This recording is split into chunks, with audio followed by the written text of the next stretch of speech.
Hello, my dear friends. How are you all? Fine? Okay. Now tell me, ગયા એપિસોડમાં આપણે કઈ કઈ એક્ટિવિટીઝ શીખ્યા હતા? Yes.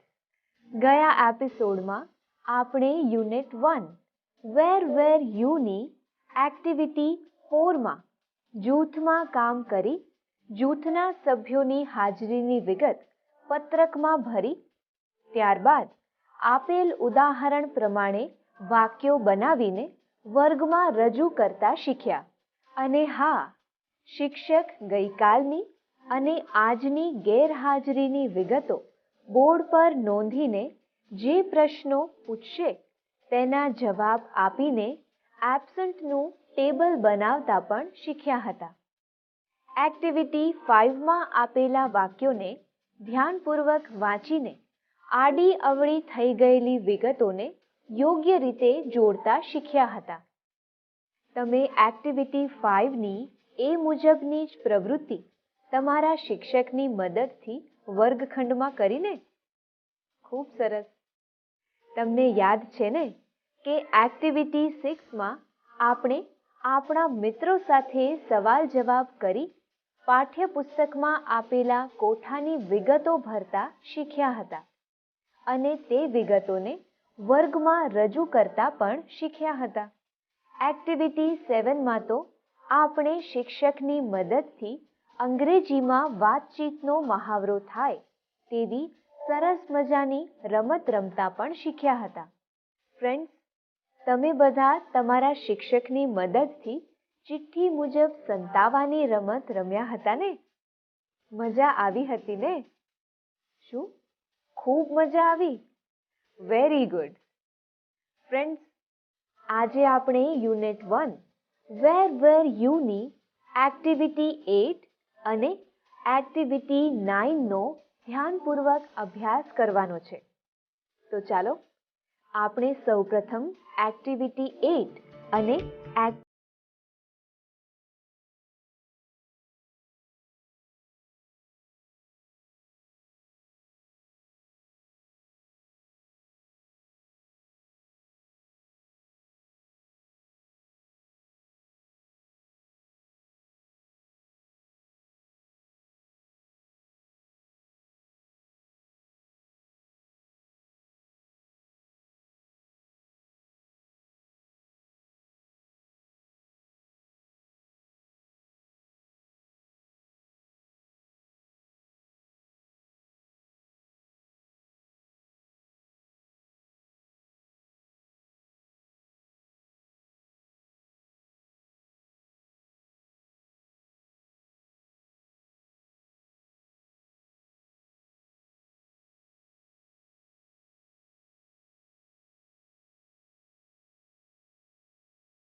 freezing. The school was like a refrigerator. Our room was like a freezer. And Mr. Joshi was like ice. The small class was cold, cold, cold. It was raining heavily. I left the school early. The rain stopped at night. Next day, the sun was shining, so everything was okay. There were 25 students, not only 5. But where was Mr. Joshi? He wasn't there. He was at home, sick in bed.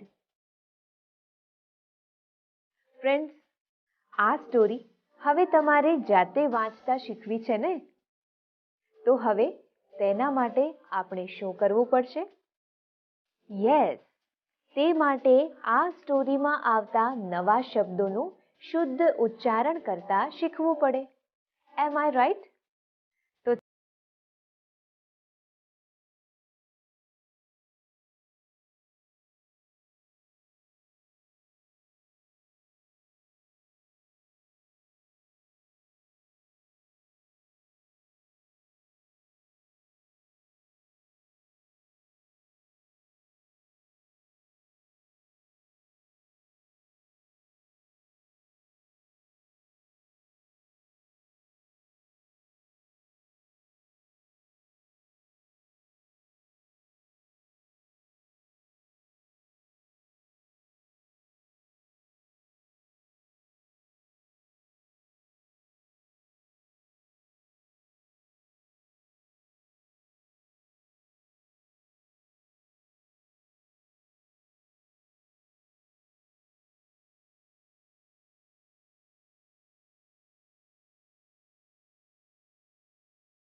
Stop. Stop. In fact. In fact. Heavily. Heavily.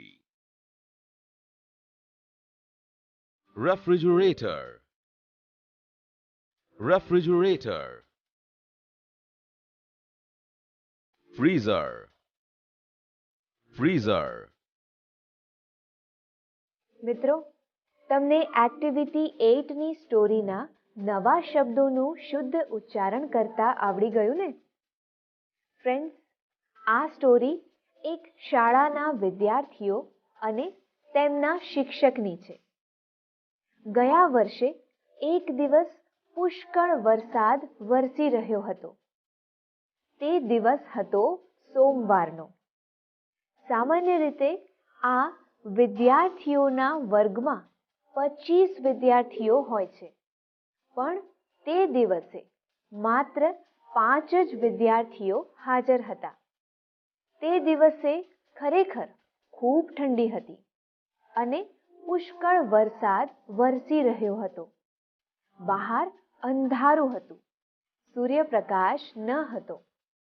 ઘણા બધા વિદ્યાર્થીઓ શાળાએ આવ્યા નહોતા, કારણ કે તેઓ કદાચ બીમાર હતા અને તેથી તેઓ પોતાના ઘરે હતા. આ વિદ્યાર્થીઓના શિક્ષક શ્રી જોશી હંમેશા શાળાએ આવતા. આ દિવસે પણ તેઓ શાળાએ આવ્યા જ હતા, પણ આજે તેમણે ગરમ કપડાં પહેર્યા નહોતા અને ગરમ કપડાં પહેર્યા ન હોવાથી તેઓ ખૂબ જ ઠરી ગયા હતા. હકીકતમાં તો બધા જ વિદ્યાર્થીઓ ઠરી ગયા હતા. વાતાવરણ જ જાણે થીજી જવાય તેવું હતું. અને તેમાંય શાળા તો રેફ્રિજરેટર જેવી અને વર્ગ ફ્રીઝર જેવો થઈ ગયો હતો. અને શિક્ષક શ્રી જોશી તો બિચારા બરફ જેવા ઠરી ગયા હતા. ઠંડીને કારણે બધા જ વિદ્યાર્થીઓ શાળાએથી વહેલા ઘરે જવા નીકળી ગયા હતા. રાત્રે વરસાદ થંભી ગયો હતો. બીજા દિવસની સવાર પડી ત્યારે સૂર્યપ્રકાશ હતો. તેથી બધું બરાબર હતું. ઠંડી પણ ઓછી હતી. શાળાના આ વર્ગમાં માત્ર 5 નહીં પણ પૂરા 25 વિદ્યાર્થીઓ હાજર હતા. પણ આ શું? શિક્ષક શ્રી જોશી જેઓ દરરોજ શાળાએ આવતા હતા તે આજે ત્યાં ન હતા. તમારે જાણવું છે ને કે શ્રી જોશી ક્યાં હતા? તો ચાલો આપણે હવે એક્ટિવિટી 8ની story it was a cold day ને ધ્યાનપૂર્વક જોઈને સમજીએ. Activity 8. It was a cold day. Last year there was one really bad day. It was Monday. Usually there are about 25 students in my class, but that day there were only 5 students. It was really cold. It was raining a lot. It was dark and grey outside. There was no sunshine.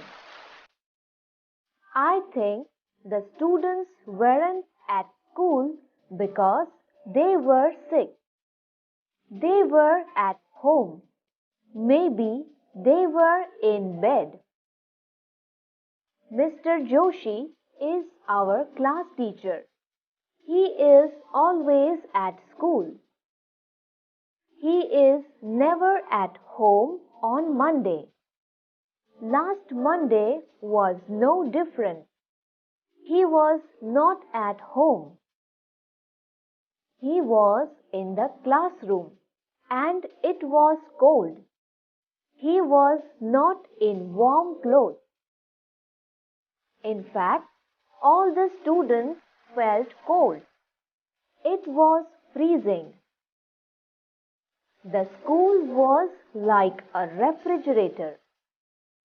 Our room was like a freezer.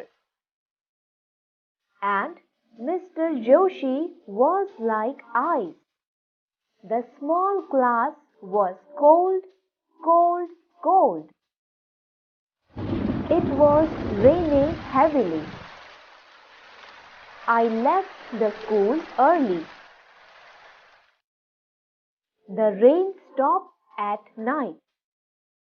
Next day, the sun was shining. So, everything was okay. There were 25 students, not only 5. But where was Mr. Joshi? He wasn't there. He was at home, sick in bed. તો ચાલો હવે આપણે આ સ્ટોરીમાં બનેલી ઘટનાને આધારે પાઠ્યપુસ્તકમાં આપેલી ખાલી જગ્યાઓ પૂરીએ. એક્ટિવિટી 8 ઘટનાને આધારે ખાલી જગ્યા પૂરો. 1. The weather was cold and rainy. 2. It was dark and grey outside. 3. Many students were not at the school. 4. There was no sunshine. 5. Lots of students were sick at home. 6. Mr. Joshi was at home, sick in bed. 7. The room was like a freezer. 8. The school was like a refrigerator. 9. The rain stopped at night. 10. Mr. Joshi was at home next day. તો ચાલો હવે તે સ્ટોરીને આધારે જ પાઠ્યપુસ્તકમાં આપેલ activity 8માં આપેલા વિધાનો સામે ટ્રુ ઓર ફોલ્સ લખીએ. એક્ટિવિટી 8. નીચેના વિધાનો સામે ટ્રુ અથવા ફોલ્સ લખો. 1. There were 5 students in the class that Monday. આ વિધાન સાચું છે, તેથી અહીં લખો true. 2. It was warm on Monday. આ વિધાન ખોટું છે, તેથી અહીં લખો false. 3. Mr. Joshi was present that Monday. આ વિધાન સાચું છે, અહીં લખો true. 4. Mr. Joshi was at school the next day. આ વિધાન ખોટું છે, તેથી અહીં લખો false. 5. Mr. Joshi and students felt cold the next day. આ વિધાન ખોટું છે, તેથી અહીં લખો false. ચાલો હવે પાઠ્યપુસ્તકમાં આપેલી એક્ટિવિટી 9 ધ્યાનપૂર્વક જુઓ. અહીં અર્ચના નામની છોકરીને તેની મમ્મી ડાયરી લખવામાં મદદ કરે છે. તો ચાલો આપણે હવે એક્ટિવિટી 9માં આપેલા અર્ચના અને તેની મમ્મી વચ્ચેના ડાયલોગ્સ ધ્યાનપૂર્વક સાંભળીએ. Activity 9. Listen to the following dialogues. અર્ચના નામની છોકરી દરરોજ diary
ready. Remember, remember. Please, please. Doctor, doctor. Right, right. Clinic, clinic. Experience, experience. Real, real. મિત્રો, એક્ટિવિટી 9માં અર્ચના નામની છોકરી દરરોજ ડાયરી લખે છે, પરંતુ કેટલાક દિવસોથી તે ડાયરી લખવાનું ચૂકી ગઈ છે. તે પોતાની ડાયરી લખવા માટે તેની મમ્મીની મદદ લે છે. અહીં અર્ચના અને તેની મમ્મી વચ્ચેની વાતચીત દર્શાવવામાં આવી છે. અર્ચના તેની મમ્મીને પૂછે છે કે છેલ્લા રવિવારે આપણે ક્યાં ગયા હતા. તેની મમ્મી તેને જણાવે છે કે આપણે ખેતરે ગયા હતા. અર્ચના પોતાની મમ્મીને પૂછે છે કે ખેતરના કૂવા પાસે જે મોટું વૃક્ષ હતું તે વૃક્ષનું નામ શું હતું. તેની મમ્મી અર્ચનાને જણાવે છે કે તે આમળાનું વૃક્ષ હતું. આ બધી જ વિગતો અર્ચના પોતાની ડાયરીમાં લખી લે છે. અર્ચના તેની મમ્મી સાથે બીજી કઈ કઈ બાબતોની ચર્ચા કરે છે અને તે પોતાની ડાયરીમાં શું શું લખે છે તે તમારે બધાએ જાણવું છે ને? હા?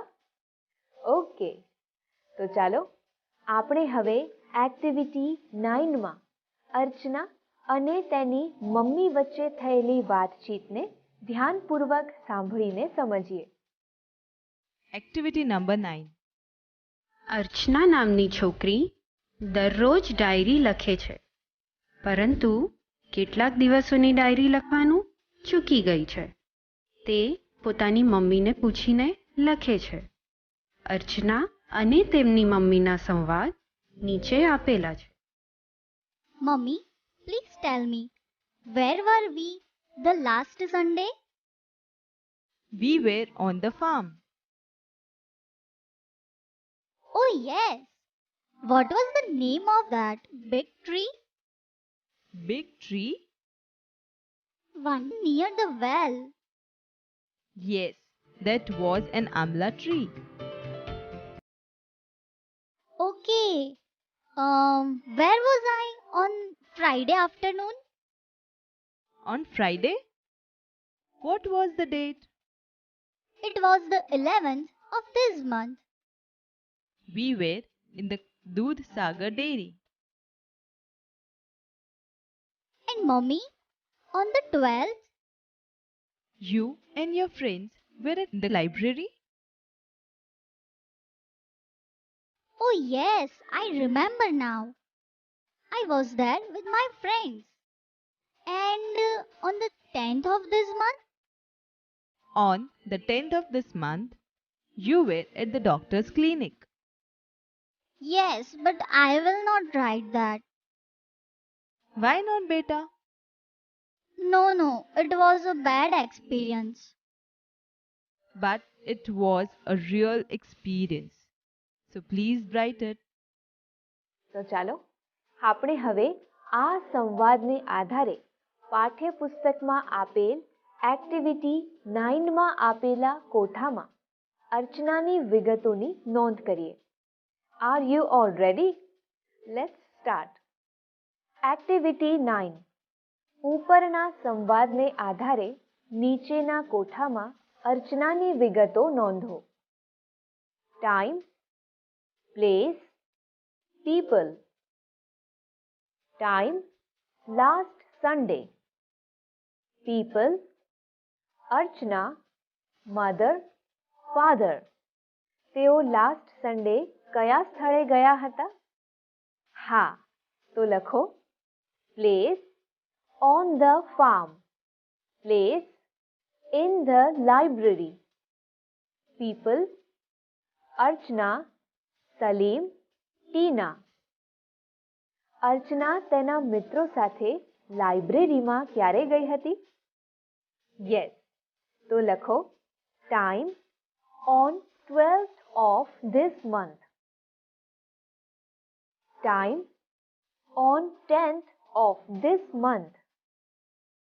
આ મહિનાની 10 તારીખે અર્ચના ક્યાં ગઈ હતી? હા, અહીં લખો place at the doctor's clinic. હવે કહો તો દવાખાને કોણ કોણ ગયું હતું? હા, તો અહીં લખો people, Archana, mother, father. Place. In the Dudhsagar dairy. Dudhsagar ડેરીમાં અર્ચના ક્યારે ગઈ હતી? યસ, અહીં લખો time on 11th of this month. દૂધસાગર ડેરીમાં કોણ કોણ ગયું હતું? યસ, અહીં લખો people, Archana, mother, father. Friends, તમે તમારા પાઠ્યપુસ્તકની એક્ટિવિટી 9માં આપેલા કોઠામાં અર્ચનાની વિગતો નોંધી લીધી ને? યસ, ખૂબ સરસ. ચાલો હવે આ વાક્યો બોલો.